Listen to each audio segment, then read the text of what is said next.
in a world where loyal companions await, one place stands as their beacon of hope. The Pet Resource Center of Hillsborough County, where you can adopt your very own superhero. Adopt a dog. Find your sidekick and unlock the power of unconditional love. Suit up, show up, and adopt today.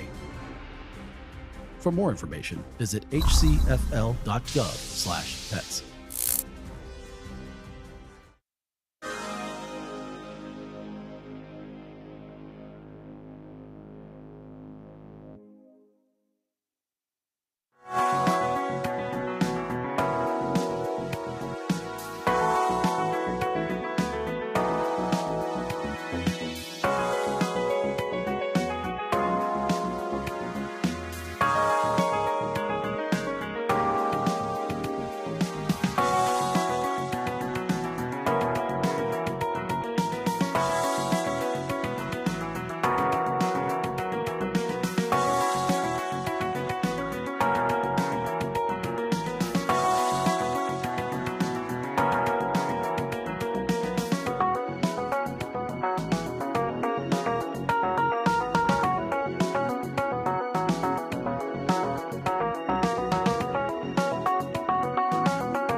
Welcome to a meeting of your Planning Commission, the official local planning agency for the cities of Tampa, Temple Terrace, Plant City, and unincorporated Hillsborough County.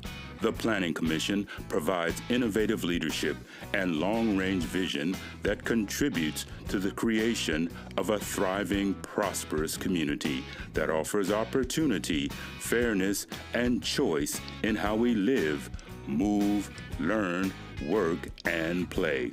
For more information about the Planning Commission, please call 813-272-5940. Follow us on social media or visit our website at planhillsborough.org.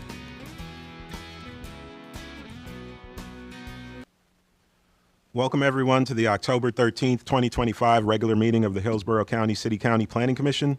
We thank you for attending this meeting. Your comments and participation are encouraged. For those attending in person and wishing to speak on any agenda item, please sign the register at the rear of the room and turn off any devices that may be a distraction. To minimize feedback in the audio, all online participants in the meeting will be muted until it is their opportunity to speak. Planning commissioners should unmute themselves to indicate that they would like to speak. Please be sure to state your name at the beginning of your remarks for the benefit of the clerk. There will be an opportunity for members of the public to provide comments. When your name is called, you will be unmuted when it is your turn to speak. Please wait until the chair calls on you to begin speaking. State your name at the beginning of your comments and adhere to the time limits. If anyone has difficulties or is watching via HTV and would like to provide comments to be included in the record for the local government hearing, please email them to planner@plancom.org. For action items, the meeting will be conducted as follows. The agenda item will be introduced. Staff will give their presentation with a 15-minute time limit. The applicant will be given the opportunity to make a presentation with a 15-minute time limit. Following presentations, members of the public may address the Planning Commission when recognized by the chair. Public comment will be heard for 3 minutes per person. The applicant will then be afforded a 3-minute period for rebuttal or response. Planning commissioners will ask questions. Public comment will be closed. Then upon a motion, a second, and discussion, a vote will be taken. With that introduction, I'd like to ask you all to join me as I lead us in the invocation and the Pledge of Allegiance. Heavenly Father, we come before you today with praise for your mighty power and guidance. We thank you for this day and thank you too for the many blessings in our lives, for our great country and for the opportunity to live in freedom. We ask your blessings on our leaders, and we ask that you give each one of us here today the wisdom to make the right choices so that our decisions will be in the best interest of the people of Hillsborough County. Amen. I pledge allegiance to the flag of the United States of America and to the republic for which it stands, one nation, under God, indivisible, with liberty and justice for all.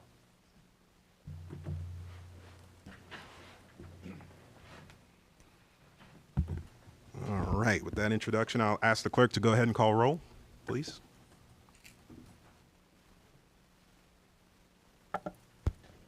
Bowden, Here.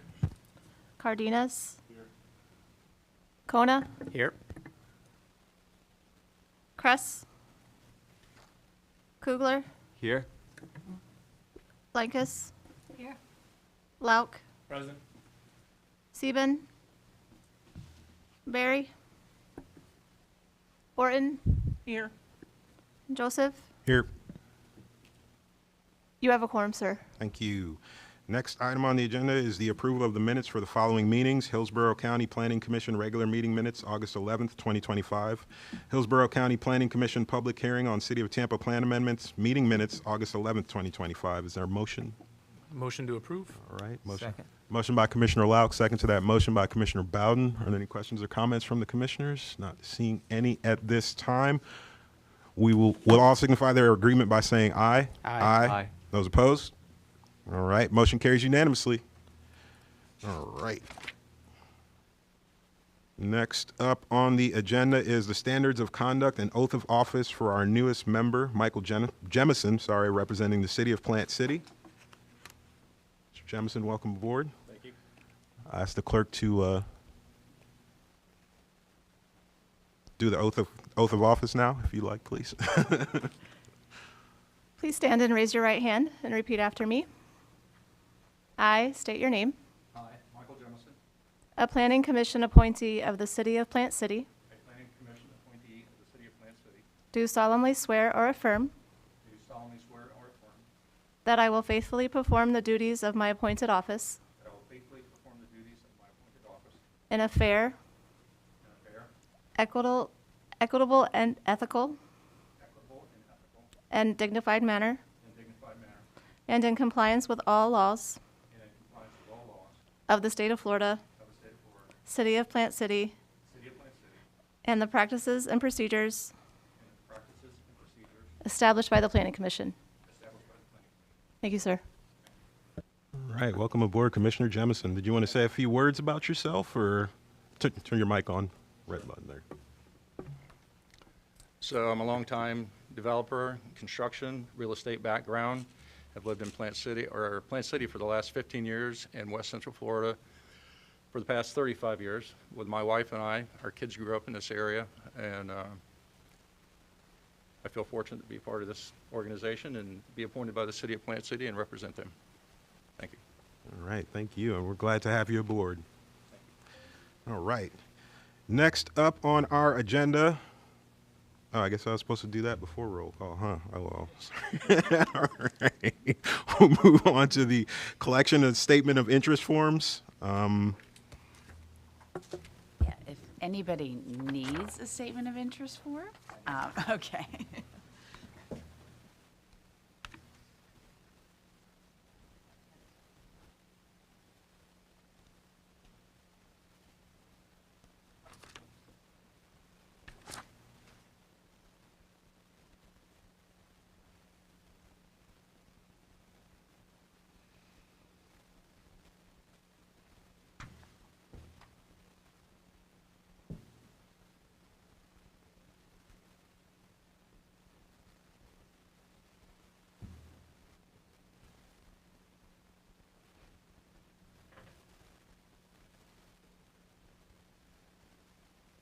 All right, should we move on or should I wait? Give a little moment here for people to fill out the form and get it back to you?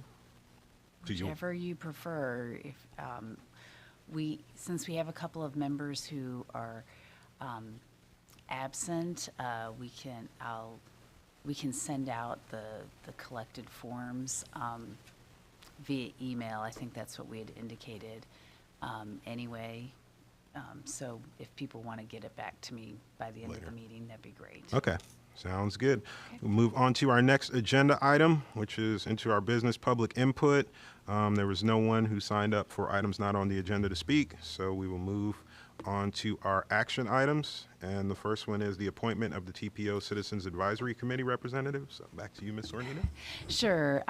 In this item, we have continued to the November meeting to await the appointment of our county, one of our county representatives to the Planning Commission. One of the potential appointees has also submitted their name for that, and that is going to occur later this week. So we'll wait for that, and then this will be before you all in November. All right, thank you. Sounds good. All right, so our next item, action item is 3B, Temple Terrace, 4-year 26 through 4-year 30, Capital Improvement Section, CIS, Schedule of Project Updates, and the presenter is Erica Larson. All right, good afternoon. This is Erica Larson, Planning Commission staff. This item is the Planning Commission's review of the City of Temple Terrace Capital Improvement Section, CIS, Schedule of Projects Update. This is an action item.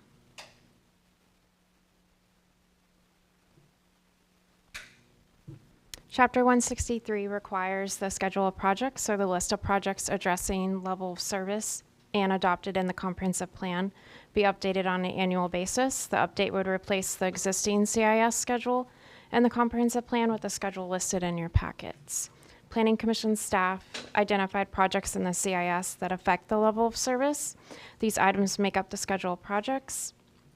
Per the comprehensive plan, the list of 10-year transportation projects is incorporated as part of the schedule of projects. For those portions that were city projects within the first 5 years and specifically affected level of service, those were included in the report analysis in this presentation. Chapter 163 also requires the CIS to include Basin Management Action Plan, BMAP projects, to be updated annually. BMAP is a framework for water quality restoration. Per Temple Terrace staff, there were no active BMAP projects that meet this requirement. The update is accomplished by ordinance, which is explicitly permitted under Chapter 163. This is a routine annual update. We come before you each year with this information to support the ordinance. Additionally, the plans of other agencies are incorporated. Displayed is a summary of the CIS projects, which are placed into 6 program areas. The total funding amount for fiscal year 26 through fiscal year 30 is approximately $39.1 million for 86 projects. This slide shows the breakdown of level of service project types identified in terms of level of service priorities outlined in Capital Improvement Section Objective 1.1. A total of 46% of the projects address replacement of facilities. Staff also analyzed the CIS schedule with respect to the funding source requirements and the comprehensive plan. CAP Policy 1.5.5 states that general funds should not be used for those facilities with dedicated revenue sources, such as potable water, wastewater, and solid waste. After review of the general fund expenditures, staff found none of these types of projects relied on general funds. CAP policy 1.5.10 and 1.511 state that all projects within the first 3 years of the city's CIS be funded with committed revenue sources. These include ad valorem taxes, gas taxes, and user charges. Staff reviewed the funding sources and timing and found that the CIS schedule funding was in accordance with these requirements. Planning Commission staff recommends the city's fiscal year 26 through fiscal year 30 CIS schedule of projects consistent with the goals, objectives, and policies of the Temple Terrace Comprehensive Plan, and that this recommendation be forwarded to the City Council for approval. This concludes my presentation. I'm available, as well as Temple Terrace staff are available for any questions. Thank you. Thank you. All right. Temple Terrace didn't have any presentation, did they? No. Okay. We didn't have anyone sign up for the public comment on this one, so I will turn it over to the commissioners for questions, comments, statements, discussions. Not seeing any. I will close the public comment and open it up to motions from the commissioners on this one. Commissioner Linkus. I'll make a motion to find the Temple Terrace fiscal year 26 to 30 capital improvement section schedule of projects update consistent with the Temple Terrace comprehensive plan. Commissioner Lau. Second. All right. We have a motion of consistency finding by Commissioner Linkus, a second to that motion by Commissioner Lau. Any questions, comments from the commissioners before we take our vote? Not seeing any, then we'll all signify their agreement by saying aye. Aye. Those opposed? Motion carries unanimously. All right. Thank you very much for the information. And next up, we have 3C, unincorporated Hillsborough County Land Development Code text amendments. 1, LDC 25-1224 administrative subdivision plat approval, and 2, LDC 1225 Live Local Act project criteria and zoning requirements. And the presenter is David Hay. Yes, I'm filling in for Tyreek this afternoon. Good afternoon. David Hay again with your Planning Commission staff. I'm here to present Israel Monsanto from the Hillsborough County Development Services Department. This is an action item, and Israel will give a summary of what the request is, and then I'll follow up with our consistency finding. Thank you. Thank you. Good afternoon. Israel Monsanto, Development Services. First item is LDC 25-1224. This proposed amendment to the Land Development Code, LDC, will modify the process to receive, review, process, and approve plats in accordance with Section 177-071 Florida statutes. Prior to July of this year, Florida law required plats to be approved by the jurisdiction's governing body. Section 177-071 Florida statute was recently amended to provide that plats or replats must be administratively approved and no further action or approval of a county's governing body is required if the plat or replat complies with the requirement of sections 177-091 Florida statutes. Our Land Development Code section 100105 will be amended, indicating that the designated administrative county official has the authority to approve plats instead of the chairperson of the Board of County Commissioners. The director of the Development Services Department will be the assigned county official approving the plats. Also, references to Planning and Growth Management Department are being removed from this section since this name is not anymore utilized. New plats or replats, again, will no longer be approved and signed by the chairperson of the BOCC or require BOCC action, and instead it will be approved by a designated administrative county official. And that concludes my presentation. Thank you, Israel. As usual, the Planning Commission staff has reviewed the text amendment 25-1224 and have found it to be consistent with the goals, objectives, and policies of the comprehensive plan, including policy 4.1.2, which relates to the requirement that all developments meet all established land development regulations. So Planning Commission staff does recommend that you find this item consistent. Thank you. Thank you. We had no one sign up in the public comment for this one, so I will turn it over to commissioners for questions, comments, discussions on this one. Not seeing a lot of excitement, so I'll close the public comment and open it up to motions from the commissioners. Commissioner Lau? Sure. I saw you moving. I move we find LDC 25-1224 administrative subdivision plat approval consistent with staff recommendation and forward to the governing body. All right. You can say it on the mic. Turn your mic on and have to say it for the clerk. Second. All right. We have a motion of consistency finding by Commissioner Lauck, a second to that motion of consistency finding by Commissioner Kugler. Are there any questions, comments, discussions from the commissioners before we take our vote? Not seeing any, then would all signify their agreement by saying aye. Aye. Those opposed? The motion carries unanimously. All right. That was our last action item for this meeting, so we will move. Oh. There's two actions? Oh, okay.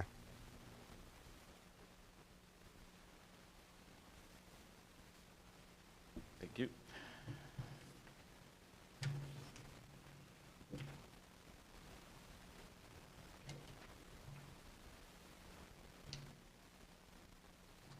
LDC 25-1225, Leave Local Ad Administrative Approval and Land Use Restriction Agreement Process Update. This proposed amendment to the Land Development Code will update the zoning requirements of the Leave Local Act, LLA, provisions recently adopted in the Land Development Code due to recent changes to sections 125, 01, 055 Florida statutes. This amendment will specify that any other zoning district that is deemed eligible by the Leave Local Act statute will also qualify for Leave Local Act projects, in addition to the BPO, Business Professional Office, OR, Office Residential, CN, Commercial Neighborhood, CG, Commercial General, CI, Commercial Intensive, or M, Manufacturing Standard Zoning Districts. LDC Section 603-16C1 will be amended, expanding the districts where these type of projects are also allowed. The implication is that Leave Local Act projects will potentially be permitted on lands that are not located within the standard zoning districts mentioned before and could qualify under the Leave Local Act criteria set forth by the state statute and also in the Land Development Code regulations. And this concludes my presentation.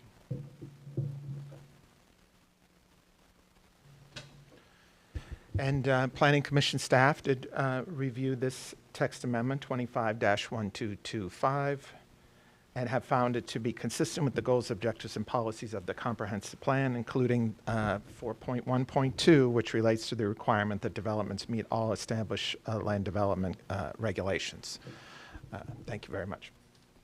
All right. We had no one sign up in the public comment for this one either, so I will turn it over to commissioners for questions, comments, discussion. Not seeing any, then I'll close the public comment and open it up to motions on this one from the commissioners. Commissioner Crona. Yep, motion to find LDC 25-1225 Live Local Act project criteria and zoning requirements consistent with the comprehensive plan. All right, a motion by Commissioner Kona. Commissioner Kugler?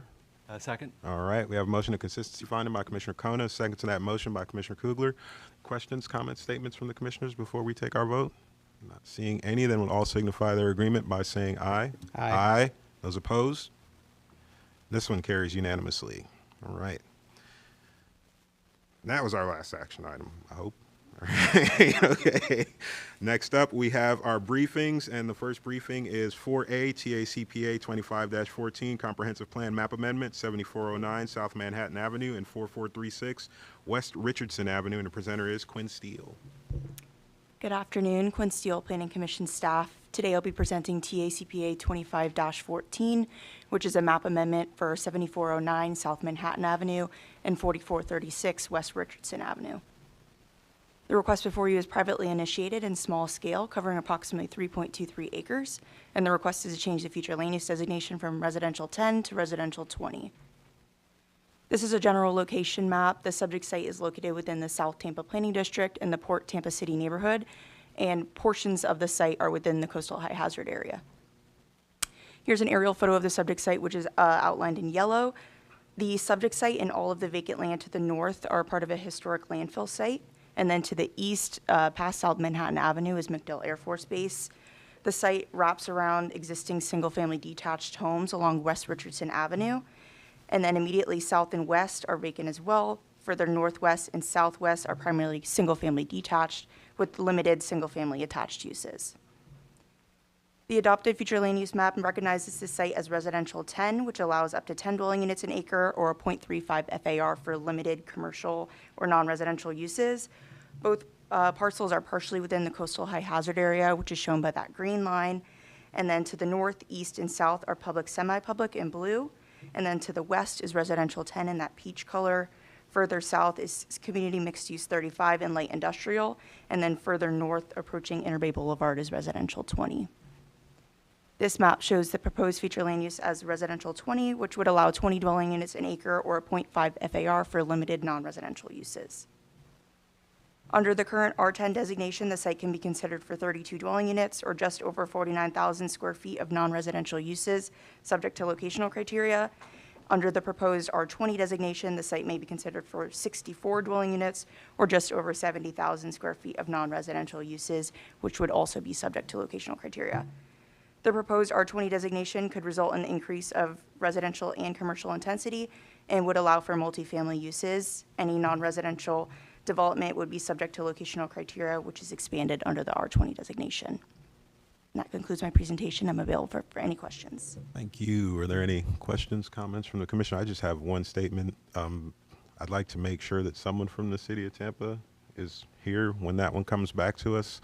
And also, if you can make sure that Tony's aware of this and the McDill guys, and make sure that they have someone here to speak to this, because I know this is going to be a ton of fun when this one comes back. So, Commissioner Lau? No, you jumped out in front. That's exactly what I was going to say, specific to the base, with Tony or someone from the base being here and being able to provide the recommendation. The last couple times something this dense has come through, the base has had things to say. Understood. All right. Thank Commissioner you. Kugler? Is there also some considerations we have to give with the coastal high hazard as a consideration for massing more housing there? That's my main thought. All right. Any questions, comments? Not seeing any. Well, thank you for the information.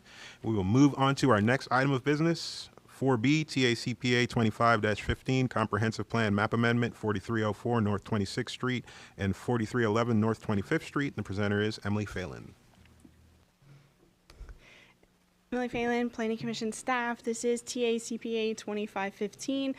Before I begin my presentation, this one and the item after this are adjacent to each other and they are related items. The first one is a privately initiated amendment and the second one is publicly initiated by Planning Commission staff. Again, this is TACPA 2515, located at 4304 North 26th Street and 4311 North 25th Street. This is privately initiated, small scale, approximately 1.36 acres, and the request is to go from residential 10 to residential 20.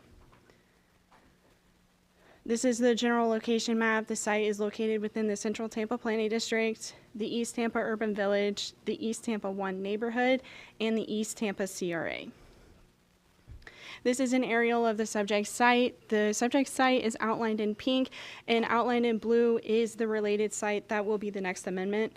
To the west of the subject site is the Farrell Girls Preparatory Academy, and to the north, east, and south of the subject site is primarily single-family detached, and here is Lomax Elementary. This is the adopted future land use map. The subject site is outlined in black and represented with the residential 10 future land use designation, which is to the north, east, and partially to the south of the subject site. The dark brown is the residential 20 designation, and the public, semi-public is again the school that I mentioned earlier. This is the proposed future land use map. The subject site is outlined in black and represented with the residential 20 future land use designation.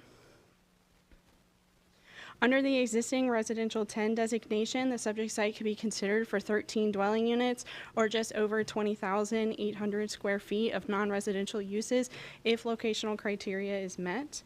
Under the proposed residential 20 future land use designation, the subject site could be considered for 27 dwelling units or just over 29,700 square feet of non-residential uses if locational criteria is met.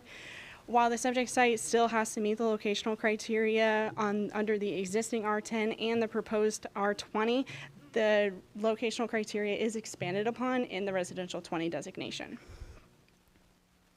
And that concludes my presentation. If you have any questions. Thank you. Are there any questions from the commissioners on this one? I see Commissioner Kugler moving. Yes, just that site has some open space, but it also has quite a bit of brush. And it's tough to see, but I believe there may be some grand trees in there that may be of concern. Is it possible to do the density and still maintain the grand trees in that area? While I would not know that answer, because normally that is determined at the time of permitting. When they come in for a development, the applicant will work with natural resources on their trees and make sure that they have boundaries and whatnot to meet the land development code. All right. Any other questions, comments from the commissioners? We'll thank you for the information, and we will move on to our next agenda item, TACPA 25-17, Comprehensive Plan Map Amendment, 4216 North 26th Street, and the presenter is again Emily Phelan. Emily Phelan, Planning Commission staff, TACPA 2517 at 4216 North 26th Street. This one is publicly initiated by Planning Commission staff. This is small scale, approximately 0.25 acres, and the request is to go from residential 10 to residential 20. It is located within Central Tampa Planning District, the East Tampa Urban Village, the East Tampa 1 neighborhood, and the East Tampa CRA. Again, this is the aerial of the site. The blue is the amendment that you previously heard. The pink is the current subject site, which does have a single family residence on there. The area is predominantly single family residential, and again, those two schools are in proximity of the site. This is the adopted future land use map. The subject site is outlined in black and represented with the residential 10, future land use designation. The residential 20 is south of the subject site, and the residential 10 is to the north, east, and west of the subject site. This is the proposed future land use map. The subject site is outlined in black and represented with the residential 20 future land use designation.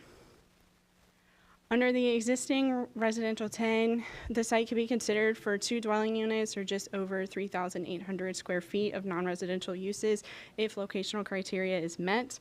Under the proposed residential 20, the site could be considered for 5 dwelling units or just over 5,400 square feet of non-residential uses if locational criteria is met. The locational criteria is expanded upon in the residential 20, but under both designations, the site would still have to comply. And that concludes my presentation, if you have any questions. All right. Any questions from the commissioners on this one? I did have one question. I was just wondering, since this is publicly initiated, are we making sure that we're in contact with that property owner? I mean, obviously, I can see that, it'd be a benefit to the property owner, but people want different things at different times. So, are we making sure that we're in constant communication and this is what they want? So Planning Commission staff sent a letter on August 26th, and we got no response from the property owner. We sent another letter on September 9th and still received no contact from the property owner. Soon we will be sending out notices, and the property owner is included in that one as well, so they will be again notified of this, and the sign will be posted in their front yard too. Okay. So. And my second question is, the other lots on the back, did we look at those also? There were a couple lots at the top corner that are also still in the R10. I was just wondering, since it seems like that whole conglomeration's turning R20 and we're doing the public for this one, did we consider those? Even though I know that's more work and a bigger ball of wax, I get that. I'm just throwing it out there. So staff time was considered upon that, and we did consider doing those, but at the moment, given our time and availability, we felt as though that this one site would be the most appropriate now, but that does not mean in the future that we can't look at the sites to the north to bring those in as well. We just felt as though the timeline would be kind of tight to examine the impacts that bringing R20 all the way up to that street would provide. Understandable. With all the stuff in Tampa going on and this stuff near McDill about to come going on, I can totally understand that, Commissioner Lauk. I appreciate you being so well prepared and being able to answer those questions right on the fly, off the cuff, like you knew they were coming. That was well done. All right. Are there any other comments, questions from the commissioners? Not seeing any. We'll thank you for the information and move on to our next agenda item. 4D, TACPA 25-16, Comprehensive Plan Map Amendment, 1301 East Columbus Drive, and the presenter is Megan McCarthy. Good afternoon, Megan McCarthy, Planning Commission staff. This is the briefing for TACPA 25-16, located at 1301 East Columbus Drive. The request is privately initiated, small scale, and is approximately 0.24 acres. The request is to go from a residential 20 future land use designation to residential 35.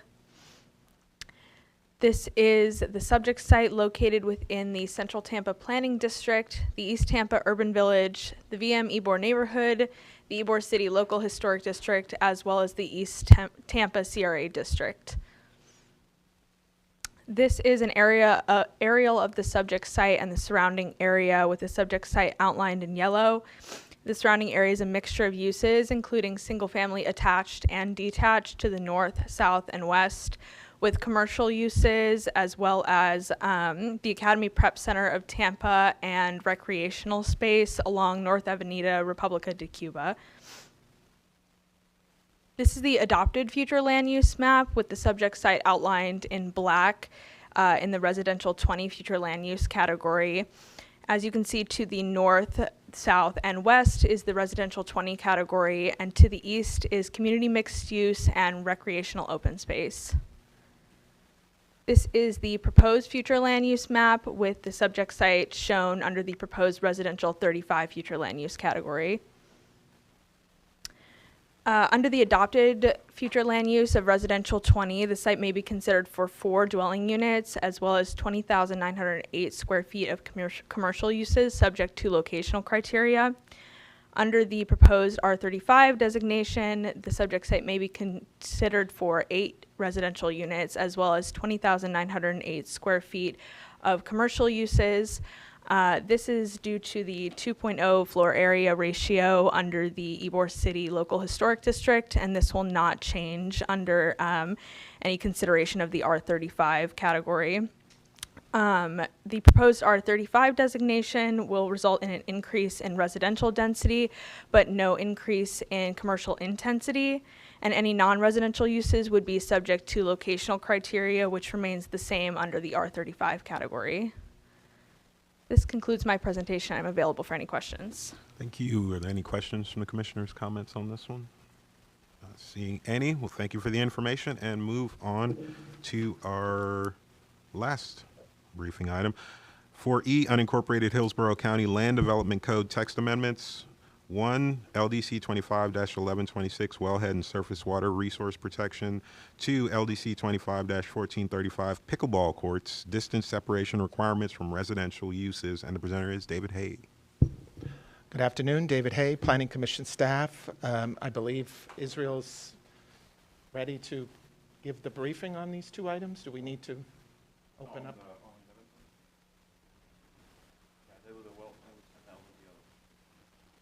All right. Did you want that presentation up? Or did you just want to speak to it? Yes? Okay.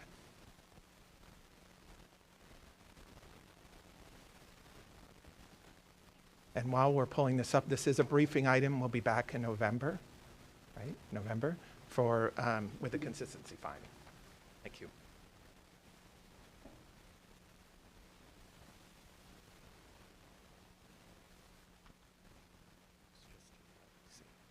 Just. Okay. Good afternoon. So for the wellhead and surface water protection amendments, first I'm going to go into the history of the wellhead protection. Can you state your name for the record, please? My apologies. My name is Kim Cruz. I'm with Hillsborough County Environmental Services Division. So in 1985, Florida Statute Comprehensive Plan requirements required protections for public potable water resources. The county is required to identify the resources, adopt maps into the comprehensive plan, and create land development regulations for protections of those resources. And then in 1986, Safe Drinking Water Act amendment mandated states to delineate and manage wellhead protection areas. And in 1992, the county adopted the Wellhead Protection Ordinance, which consisted of one wellhead resource protection area zone. 1995, the state of Florida adopted a wellhead protection rule. And then in 1998, EPA approved that state of Florida rule. In 2004, the county amended the wellhead protections and adopted surface water protections. That is when, in 2004, when the wellhead resource protection areas became 2 zones. So let's dive into the program purpose.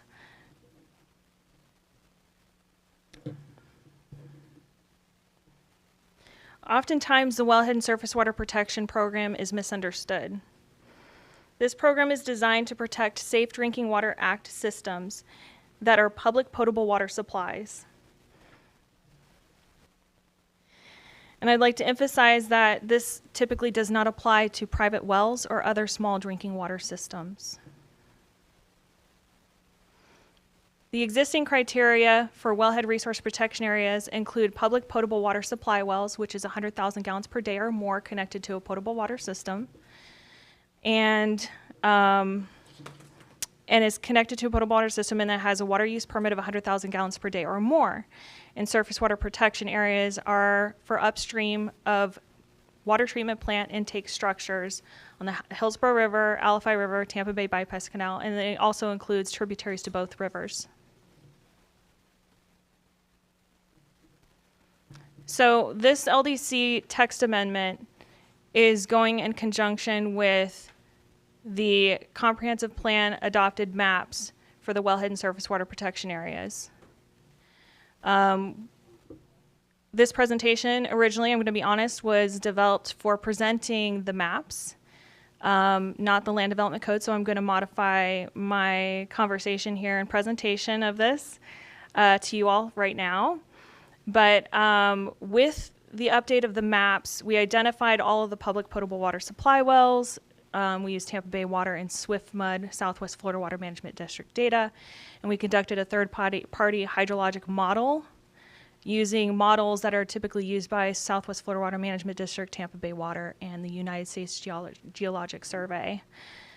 And with those, with the review of that data, using best available technology and science, we determined that some areas were no longer necessary. Zone 1 is depicted here on the left-hand side and on the current map as future potable supply wells. And green zone, which surrounds the cones of contribution, which you see in the multiple different colors, they look cylindrical and slightly cylindrical in shape. Those green areas protect current sources of drinking water. On the right is shown the proposed wellhead surface water protection area, and it's based off of 10-year travel time using the max 2-year average over a 10-year time frame. So with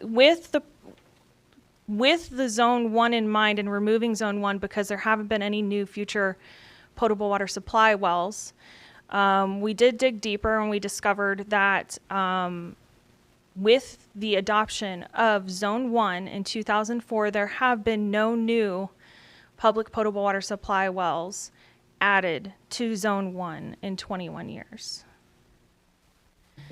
So on the proposed, you'll see that there are changes. So with those changes, amendment to the Land Development Code is needed because the regulations are based off of Zone 1 and Zone 2. So with the adoption proposal of a one WRPA zone, we would need to consolidate those Land Development Code regulations under one zone. Additionally, we provided clarity to regulations for the wellhead and surface water protection areas because there were in the regulations there was some ambiguous language, and also environmental regulations currently in place under the Florida Administrative Code have been updated. So with the Land Development Code amendment, we also are submitting the surface water resource protection area map updates. I'm not going to go too much into the detail of the surface water resource protection areas since we're not discussing the maps right now. So here is a view of the current and proposed. So like I was saying, for the LDC updates, we're consolidating the protection for the zone regulations to consolidate the zone regulations, provide clarity, change the review frequency from 2 to 5 years to align with Tampa Bay Water's Water Master Plan updates, and then future sources out of cycle, we would like to be able to update the maps if a future source is identified so we can add that in to the maps between review cycles. And we did provide public engagement, 2 open houses in person, and a virtual engagement for 2 weeks. We did receive numerous comments from the public. A lot of them were concerned about their private wells, agriculture, development. And that concludes my presentation. I'm available for questions if you have any about the Land Development Code, proposed Land Development Code amendments. Thank you. All right, let me see if anybody has any questions, comments, statements from the commissioners. Not seeing much excitement right now, so we'll thank you for the oh, Commissioner Kugler. It didn't go on. The light stayed off. It looks like there were a lot of cross-throughs when I was reading through the text amendments, and I didn't know if there was a legend to it because there were 3 different colors, I think, lavender, blue, and red. Sometimes the lavender was cross-through, sometimes the lavender was underlined. Is there any rhyme or reason to it? Because I was trying to figure out if there's a pattern to this to understand what's going on with the crossed-off text. So the crossed-off text is the proposed removal. And in some cases, it was removed from that section of the Land Development Code and moved to another section. And then the underlines are the additional text. And the additional text, once again, can be the text that was removed from one portion of the section and moved. Okay, thank you. So that's why it looks like there's a lot of changes, but really it's a consolidation. And what we did is we did compare all of the regulations that we were consolidating for consistency purposes, so that was looked at as well. So the color really had no meaning? The color meaning is dependent on who made the changes. Okay, thank you. So we had a team of engineers and geologists, environmental scientists working on this. Okay. And there was one little section that I want clarification, because I think I understood it properly, but I just want to make sure. It was on page 3, just after the A-B section. It was number 1, and it was kind of worded this way: at any given time, there would be no more than 100 gallons or 500 gallons of certain substances on the property, in close proximity to the wellhead. Does that mean to cover like trucks coming through with diesel fuel, or is that meaning that we're storing in tanks some special chemicals, or could it be even considered on the land, like sprinkled on the land? It was vague to me. I was trying to picture what that would really mean. At any time, only 100 gallons or 500 gallons of materials are allowed there. Okay, so you're looking at section 30503 proposed. You said on page 3. On the agenda that I was looking at, it was on page 3 of the text crossing off. It was on page 3, and it was just after it was about the middle of the page. There's the bold letter A and B, and then number 1 is right after that. Okay, I don't have the agenda in front of me. I'm sorry. You're talking about the 100. It's related to section 3.05.03, and then it was A1. Yeah, the use and handling. Yes. Yeah. Okay, so that is associated with regulated substances, which is a list of hazardous substances under CERCLA. Okay. That is in Code of Federal Regulations 302.4, a long list of hazardous substances.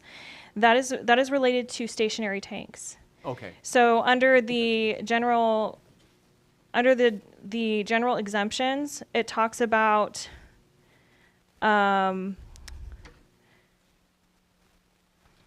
here. It talks about I know you're talking about like in transit.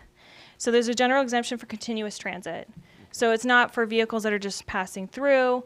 It's if it's stored on site. Okay, and those are presumably substances that they would need for maintenance of the area. Correct. Otherwise, I'd wonder why is it kept there? It's a very, very long list of hazardous substances. Yeah. Thank you. So keeping it low in gallons or whatever eliminates some of the risk to the water, to the wellheads that way. Correct. And before there was no volume restriction, and we are applying a volume and providing a defined criteria for that volume. Because before it could just be as simple as 5 gallons, 1 gallon. There was no set volume in the LDC for that. So we're just creating that volume there. And presumably there's policies for people to check in on those tanks on a regular basis as well, I would think. There are additionally there are tanks regulations overseen, and those tank rules are also in the Florida Administrative Code. So usually the tanks these days are required to be double walled. They have to be monitored, and they have to provide reports to the regulatory agency. Thank you. Not a problem. All right. Does There- anybody have? Any more questions, comments? When this comes back, you just made a statement that piqued my interest. I'm wondering about the toxicity level. Is toxicity level considered by the volumetric requirements, or just flat volume irrespective of the toxicity of the? It's based off of the tank's criteria. Okay. Basically. Okay. Yeah. All right. Are there any other questions, comments from the commissioners? Not seeing any. Well, thank you for the information, and we'll go to our next Hillsborough County LDC item. Mr. Monsanto.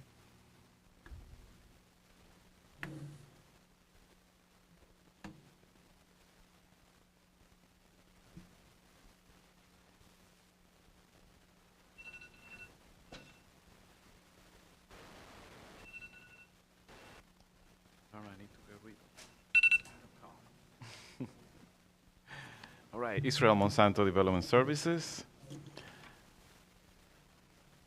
This next item is LDC 251435, Pickleball Courts Locational Standards. Proposed amendment, this proposed amendment to the Land Development Code, LDC, will regulate new pickleball courts in the county to mitigate noise impacts on residential uses. This amendment has been directed by the Board of County Commissioners. A little bit of background, at the Board of County Commissioners regular meeting on August 20th this year, the board moved to set public hearings for the consideration of an adoption of amendments to the LDC to regulate development of pickleball courts near residential uses, including any recommendable distance separations or noise mitigation requirements. This amendment will stipulate that new construction of pickleball courts or conversion of an existing use into a pickleball court will be required to maintain a distance separation of no less than 250 feet from the structure or building envelope of residential uses. The review of pickleball courts facilities will require approval of a conditional use permit in accordance with Part 100100 of the Land Development Code. The required separation will be measured from the pickleball court to the nearest structure or building envelopes of a platted lot for residential use along the shortest straight line distance between them, without regard to the route of normal travel. In case of fully enclosed pickleball facilities, these will not be required to meet these standards. Existing pickleball courts in operation and legally established by September 17th of this year are not in conformance with the requirement of this new regulation will be deemed a legal non-conforming use through the issuance of a determination of non-conforming certification through the Development Services Department. Also, the table of allowable uses will be modified to list the pickleball courts as a new use. In districts where recreational use, private, community, or public park and recreational facilities are permitted by right, these type of facilities will be allowed only in connection with those uses. And that concludes this presentation. All right. Are there any questions, comments? Commissioner Lau? Are we at all concerned about the army of orthopedic surgeons that are going to come out and protest this? All kidding aside, do we not have anything in the LDC that would cover this in terms of parks, tennis courts, where the language is broad enough that we could apply the language to this conundrum? This seems very specific. Yeah, the reason why they made it this specific is because of the noise that this type of, I guess, recreational uses are generating, and which is different from the other uses that you will find, for example, in a tennis court, for example. Yeah, and it came because of concern from local residential residents, and they expressed some of the noise that were generating from these type of uses near their homes. Great, that makes sense. Thanks. All right. Commissioner Bowden? Yeah, I know this. I guess there's a lawsuit, and Apollo Beach. That's probably what generated this. The one thing that you mentioned was the distance 250 feet from a residential, resident usage. Is that what, you just say residential dwelling? It's the dwelling or structure itself. Structure, okay. Yes. So, all right. Okay. What I'm thinking about, because there could be a residential structure that is not necessarily a dwelling. That's what I'm thinking about. So, but I think that's sufficient for to that will work. All right, thanks. All right, Commissioner Conan. Yeah.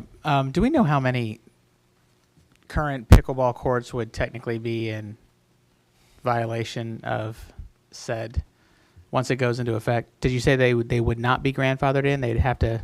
They would be. They will be. Okay. All right. Well, that's.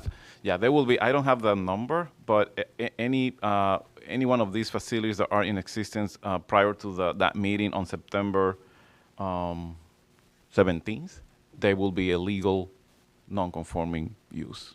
Yeah. All right. Any questions or comments from the commissioners? Any more?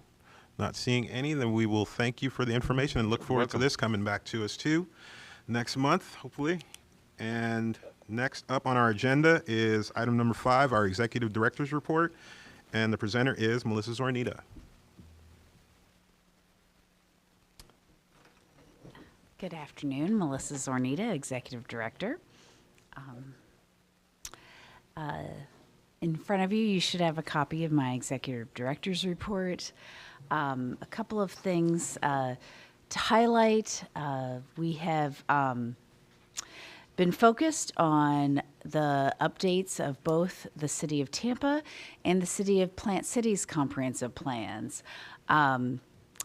We've had staff out in Plant City working on their visioning survey, which closes this Friday, the 17th. So they've been at a number of different activities and presentations over the last 2 months, getting a good response on that survey effort, and have one final push in the last couple of days trying to get additional responses on that survey.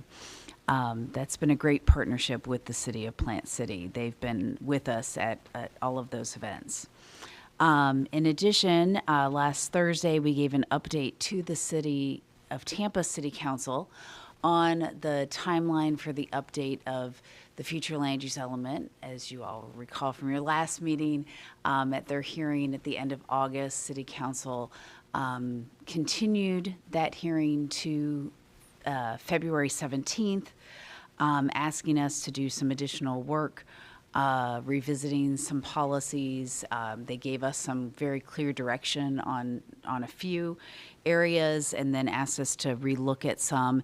And then we had a bigger overarching issue of looking at all of the policies in relation to the newly adopted Senate Bill 180, which does not allow for anything that is more restrictive or burdensome.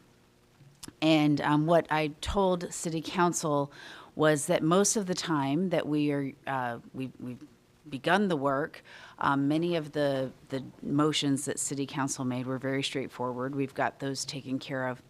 Some of them were asking us to do some additional analysis. That is underway. But the work on looking at all of the policies as it relates to Senate Bill 180 is a bit more complex and probably going to take us through the better part of the end of the year. And that's because what we've been learning from other places around the state and how the state has been reviewing comprehensive plan amendments has been a bit different from how challenges to land development codes have been occurring, because the state has a role in the review of comprehensive plan amendments. We have insight into how they're taking a look at this through the Department of Commerce. And what we've been seeing is that when the plan amendments are sent up to the Department of Commerce, they if they look at the entire amendment package, which Ours was about 45 pages worth of policies. If they find one thing within that, they will reject the entirety and say that it's null and void, which means that the entire amendment starts over in the entire process. So we've been at this for about 3 years. That's a lot of staff time and work to have go back and start over. So we want to be very careful about what we move forward in that process and make sure that we're putting forward things. We believe that there were very few things that were more restrictive or burdensome. Some of them may have been that way because City Council directed them to be that way. And so we have some managing of expectations that needed to be done. We started setting those last Thursday, hopefully. But the devil's in the details of the wording, and sometimes when something in our effort to combine and streamline policies, and we took 3 or 4 policies and merged them into one, we want to be extremely clear that in consolidating that and rewriting it into one policy, that it's very clear that that one policy says exactly the same thing and isn't being interpreted by somebody as somehow being more restrictive or burdensome, but it says the same thing. And that is challenging because those terms can be viewed by everybody slightly differently, and we don't have control over that. So we're working through that with our legal team, with the city's legal team, and as I said, continuing to learn from what other jurisdictions are experiencing and what they're, how they're getting things kicked back, and when the department highlights certain things and we say, oh, well, we wouldn't have read it that way, but that's good insight as to how they're reviewing things and what that means for our language, and because we're reading it in a very different way. So that's what we're working through. And City Council was very amenable to that. The only thing that they asked that we work with was when the new District 5 council member is elected, that we identify some ways to make sure that District 5 has a voice in the process. They were, because of Councilwoman Henderson's passing, we're maybe not quite as involved in our summer outreach as the other districts were. So absolutely, we're going to do that. A number of the transit corridors that were a hot topic over the summer go through that district, and so they want to make sure that district's had an opportunity to weigh in on that. So we'll be working on that. Let's see. Many of the jurisdictions did not have plan amendment hearings in September because they're very focused on budget in September. But City of Tampa did have a couple. The amendment to increase the Central Business District periphery bonus was approved by City Council on their first reading, as was the amendment for the Port Tampa Bay parcel. They went to the public, semi-public land use category. One of the parcels up on North 39th Street, I believe that was the heavy industrial parcel, was that both Planning Commission staff and you all found inconsistent, was withdrawn by the applicant prior to Tampa City Council's hearing. Then there was a parcel on North Boulevard that both staff and Planning Commission found consistent. That was adopted on first reading. And the parcel near Britton Plaza on Euclid was also adopted on first reading. those will all be going to second reading at the end of the month. With that, I'd be happy to answer any questions. All right, Commissioner Bowden? Yeah, SB 180. Yes. I think. Have there been any? I'm trying to think. Any? I know. Has there been any really pushback in regards to things that have either been approved or disapproved because maybe the developer or someone felt that it should have been, or maybe that I'll use disapproved because they felt that the ask was too great, it didn't comply.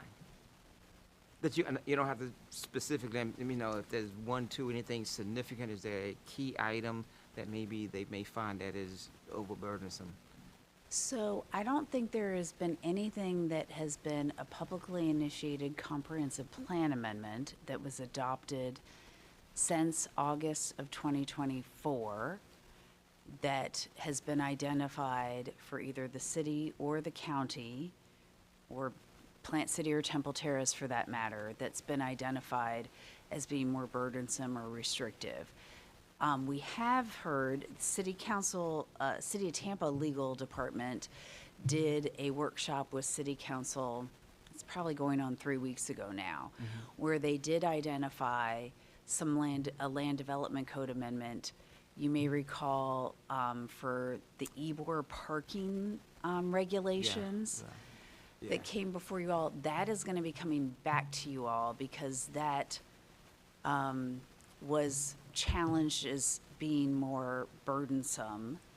And so they brought that back to City Council, and City Council authorized them bringing back essentially the original parking regulations from before they changed them.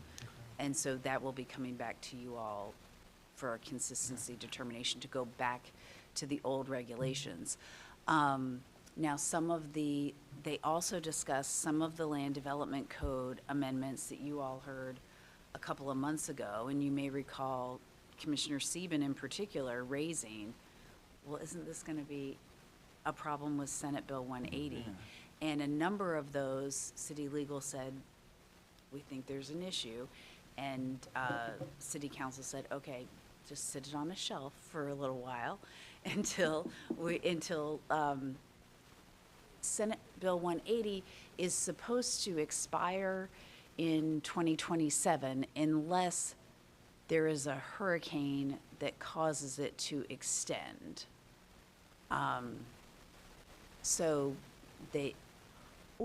There are a number of groups that are talking about trying to have legislative changes made to it. So I think City Council said, let's just set these aside and let's wait and see if anything changes that we can move them forward at a later time. I was thinking of, I know we talked a few months ago in regards to the corridors where there would be the transit corridors or the, like where certain areas there would be commercial, like within outside of a neighborhood, but like on the end corner or something like that. That was more of what I was thinking of. Do you remember we had this conversation and it was like, why not put something within the community versus at the end, on the end of the block? And that was more of what I was thinking of, something like that. Does that sound familiar?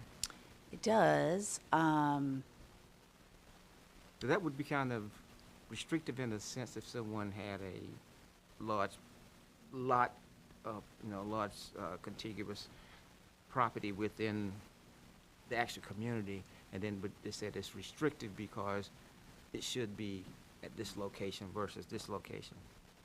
But you don't have to, I was just wondering if there was anything that was actually pointed out as restrictive. Because I know that people are challenging 180 as well. Right. Yeah. So far, we've not had anything pointed out. We've gone through with the county attorney's office as well, the plan amendments that have been adopted since, because it is retroactive back until, I believe it's August 2024.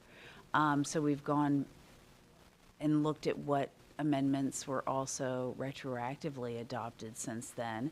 And they've been looking at those as well to see if they were anything more restrictive or burdensome.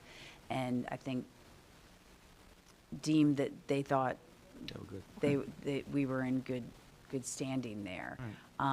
Because most of the things that the future land use element was updated in August, September 2024 timeframe, but the board's actions were largely to make it more flexible, less restrictive. They, in terms of locational criteria and other things, added in more flexibility.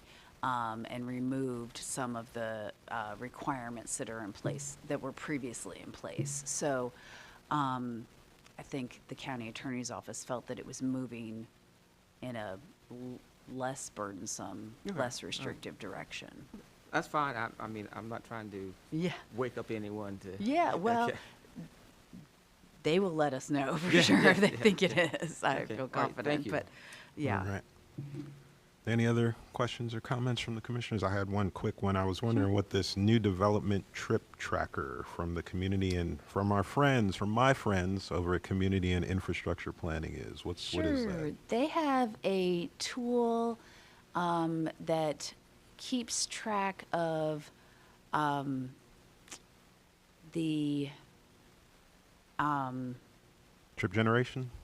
Yes, the trip generation from different developments to be able to better plan and estimate the amount of capacity on the roadways that's being utilized by projects as they are, like they're taking up capacity as they're getting built. Give me everything they have on that. I want all information on that. Okay.